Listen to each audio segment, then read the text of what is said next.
Somewhere in a BMW dealership parking lot, a car is sitting with its engine off. Inside, under the driver's seat, is a heating element, wiring, a small circuit board, all of it installed at the factory. All of it fully paid for the moment the buyer signed. The seat will never get warm, not because it's broken.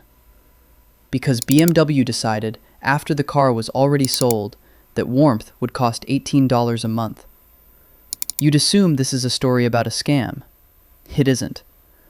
Every part of this is legal, disclosed in the fine print, and increasingly normal. And by the end of this video, you'll understand exactly why a company would rather leave a feature you already paid for turned off than let you keep it for free.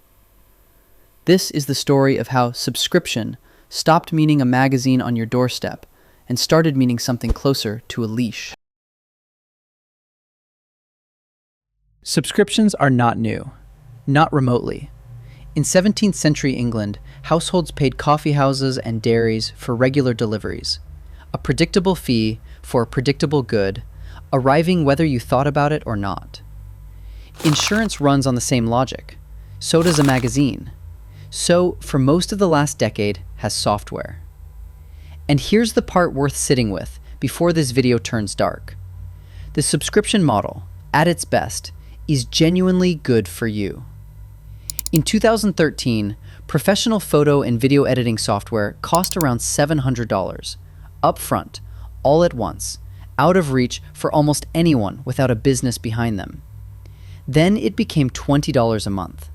Suddenly, a student, a freelancer, a teenager with a laptop had access to the same tools a studio did. That's not a trap. That's one of the more genuine democratizations technology has produced in the last 15 years. Streaming did the same thing to entertainment. Nobody, at any price, could have personally purchased the physical media required to match a Netflix library. The subscription didn't just make it cheaper, it made it possible.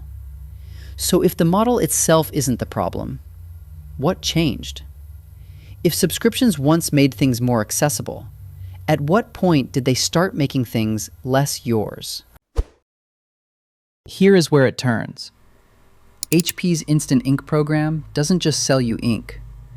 Cancel the subscription, and in many configurations, your printer will refuse to use the ink that's still physically sitting in the cartridge, ink you already paid for. Third-party cartridges get blocked by firmware updates sent to a machine you own outright. There's a name for this, coined by researchers studying the practice: software tethering. A product functioning normally right up until a payment stops, at which point hardware you fully purchased quietly stops obeying you. University of Michigan law professor Aaron Perzanowski described the effect in stark terms. These arrangements don't add new value to the product. They function as a tax on using the things people already feel they've paid for. BMW's heated seats are the same mechanism wearing a different coat. And once you know to look for it, it shows up in places that have nothing to do with each other. Mercedes-Benz, in certain markets, sold an actual acceleration boost as a monthly add-on. The engine capable of it the entire time, gated behind a subscription toggle. John Deere's tractors run on locked diagnostic software so restrictive that farmers who own the machine outright still can't legally repair their own equipment without paying a licensed dealer. Peloton's exercise bike will track your ride without a membership, but the screen, the classes, the entire reason most people bought it stays locked behind a monthly fee. 8 Sleep's smart mattress cover, itself over $2,000, locks its core temperature control, snore detection, and sleep tracking behind an ongoing autopilot subscription. Buy the hardware outright, and the bed still needs a monthly login to do the one thing you bought it for. None of this is really about ink, or acceleration, or a warm mattress. It's about converting a single sale into a permanent leash, because a leash, it turns out, is worth more than the thing at the end of it. Companies used to sell you a product and hope you'd come back. What happens once they realize they don't have to hope anymore? Here's the part most people never get told. HP loses money on the printer itself. Deliberately. HP's own CEO, Enrique Lores, confirmed in a public interview that the company's printers are not profitable as one-time purchases, that HP takes an undisclosed loss on mini models, on purpose. HP's CFO, Marie Myers, went further. Customers who subscribe to Instant Ink are worth roughly 20% more than customers who simply buy ink as they need it. Read that again. HP will happily lose money selling you the printer. Because the printer was never the product. The subscription is. And the math behind that decision isn't guesswork. It's the same valuation logic that reshaped software a decade earlier. Wall Street doesn't value a one-time sale and a recurring subscriber the same way. A $100 one-time sale gets valued at maybe 1.5 times revenue. That same $100, restructured as $10 a month, gets valued at 8, 12, sometimes 20 times, because the market is betting the customer keeps paying indefinitely. That bet has exactly one enemy: churn, the rate at which subscribers cancel. Move churn from 2% to 4%, and the projected lifetime value of the average customer is cut in half. Billions in valuation, gone, over 1 percentage point. So a locked printer, a disabled heated seat, a dormant acceleration boost. These aren't bugs, and they aren't greed in the cartoonish sense. They're a company protecting a valuation multiple, the exact same way a software company protects its stock price from a subscriber leaving. Hardware just learned software's playbook a few years late. If losing money on the sale is the strategy, what does winning actually look like for a company like this? By 2023, complaints about exactly this pattern had reached the Federal Trade Commission at record volume. In October 2024, the agency finalized a rule, click to cancel, requiring that ending a subscription be at least as easy as starting one. Industry groups sued before it took effect. In July 2025, a federal appeals court vacated the rule, not on the substance, but on a procedural technicality. The agency, the court ruled, hadn't properly measured the rule's economic impact before finalizing it.